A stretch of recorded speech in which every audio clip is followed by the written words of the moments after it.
So this film, Burnt, I mean, pretty incredible. I mean, I think you're probably going to inspire anyone looking to get into the culinary industry. This is like the top league. You guys both trained extensively, though, right, to take on this part. We had amazing help from this guy, Marcus Waring, and his whole staff. I mean, you got to actually cook in the restaurant a lot. A lot, yeah. Yeah. Really? Yes. What was that like?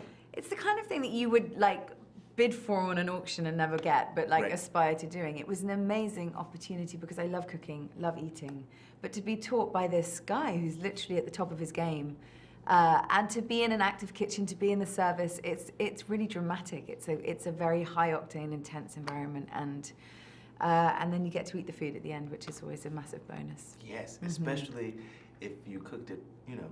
Yeah. Well. Yeah, or a 2-star Michelin chef has cooked it. You know, helps cook it. Yeah, that does always help. Yeah, now, it was great. We heard that you guys actually were, based on your training, you turned out pretty well. I mean, excellent chefs. Is this something that we could maybe see you guys doing a little bit more of? Is this something? We If both the love acting to cook. goes wrong, Yeah, set up a little yeah, but not mom that and pop level. shop.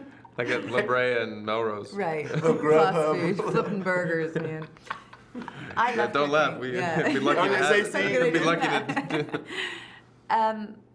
Yeah, but could you? I mean, is it something like, or do you find yourself cooking more and more interested in? She cooking cooks a now? lot. Yeah, and I love to cook too. So We had a conversation about how it changed the way we present food now is different. I think we're both much more Aspire focused on to that. be, yeah. Yeah, and that the height on a plate. You understand that the kind of presentation is a huge part of the experience, and I think Plating, right? Yes, that's plating. right, So now yeah, we'll like make it look prettier. Well, I've heard that you are now like a serious plater when it comes to you are like an artist when it comes to it. I've heard. Oh, yeah? Have you not? Is this something that you're Where'd you like hear kind that? of practicing? Is this something that you've been practicing? You know, I used to do it a lot. I mean, I loved to cook ever since I was a kid, but I really didn't have any sort of format for how to go about it. And then, you know, working with Marcus Waring and this other woman, Claire Smythe, who's a 3 Michelin star chef, and I sat in on a service of her and her brigade, which is Gordon Ramsay's restaurant. You know, watching them work and watching how they plate, and talking to people like Marco Pierre White, how he plates a dish, and Gordon. These are like maestros. Yeah. So yeah, it definitely changed my whole perspective. And so And once you make a decision, don't go back. You know, it's really interesting. Yeah. that's a good tip. Yeah. Let that be. Yeah, let it land. Don't sit there and hover. Yeah. So I mean, I would imagine like it changes watching this. I would imagine it changes the way that you even make toast. Do you know what I mean? Like It definitely changes oatmeal. and timing of things. You know, definitely. You know, you realize just when things have to be fired and not, and then arriving. You know what I do after I cook things before I plate them? I definitely put things on like A board. paper towel And and a plate now, which Yeah. really actually is huge because all the juice drains. Really? Wow. But I know I used to just I would just put it on the Me cutting too. board. Me too. You know And then what I there's mean? like stuff coming. Yeah, I don't do that anymore. Yeah, I think Interesting. what you learn is a real respect for ingredients. That's what I feel like Yep. I kind of gained. You know, if something's died for this, And the like, use of a respect spoon. it. I mean, always have a spoon Always in my have hand a now, spoon, which me I never too. did before. Yeah. I love this. Yeah. I love this. Always have a spoon for. Oh, for everything. Tasting, like everything. For everything, yeah. The spoon That's is the a thing, you realize massive- that everybody has a spoon.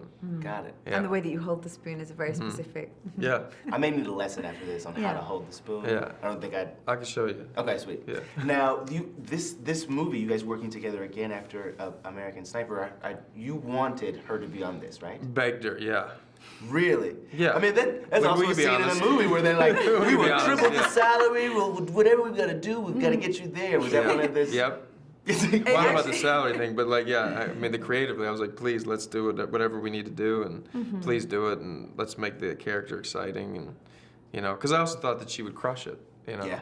And she does. I think it's like one of the best things she's ever done. And then she just jumped into it, shaved her head, and the tattoos, and you know, it just got crazy. I was surprised with the shaved head because I thought I was like, oh, that's a wig. Wait. Pretty strong look, yeah. Yeah, I was like, wow. Yeah. But it works also great. It Works works on for you. the chef, Yeah, yeah. No makeup. I mean, that's what that environment is. She's working 17-hour days over in 120-degree heat. She's not gonna have eyeshadow. on. Yeah, and it's a man's world, you know. I love the toughness of that aesthetic. It's slightly Little Lord Fauntleroy at times. Slightly secret of Nim. Slightly secret of me. That's what you say. And I look like a little mouse. A He's little like mouse. he's And that- yelling at her just like this little mouse. Yeah. Yeah. I love the chemistry between you guys. It's very clear that you have like this kind of like this old friendship, right? Yeah. Yeah. But there's a scene in the movie that you get very physical with Sienna. Yeah, And I mean, what was that like in rehearsal? How did you, was it easier to do because you knew Oh her so yeah. well? Well, the truth is that was something that came out on the day, and we were talking about, you know, really, because one thing is that it's an educated audience that watch these movies, food movies in general. I mean, you have all this access to behind the scenes and documentaries and Top Chef and all this stuff, so you know what the reality is. And then talking to Gordon and Mark, it's a physical environment. I mean, it's crazy what happens actually. So I just wanted to make sure that we didn't water that down at all. And quite frankly, it became Sienna because I felt most comfortable with her, and that's why and it worked story-wise. But I think that the reason why that moment happened really was because we had done Sniper together, and I didn't even think to do it to Ricardo or Omar because I don't know, we just didn't have that kind of. It was just a moment that kind of happened. But we did talk about. I mean, we went through it. I mean, I was gonna it's say like a sex scene. It's like, you know, you do anything physical, you Yes. go through. I literally said, that's gonna happen. Like, I'm Yeah. not gonna touch you. You know, you do block it out. I don't know that I planned whipping the apron in your face. but No, maybe you that- didn't. No. Yeah. I called that. It's fine. By the end of the scene, I was yeah, it was like, like, Yeah. and it like hit you in the face Yeah, because you yeah, almost, yeah, that was not- you almost see you That was like, not rehearsed. Yeah. wait now, hold on a second. Yeah. So how did you react when he was like, okay, so I'm gonna shake you up a bit? Were you like, It's, yeah, you sure, know, let's do when this? you're close friends with someone and we basically spent a year working together, you can kind of bypass a lot of the niceties and you can go deep. And that's sort of the goal. And I think the most fulfilling thing about our job is when you get to those levels. And for some reason, the way that we work, we can just kind of go there quite easily. So it feels in the moment very real.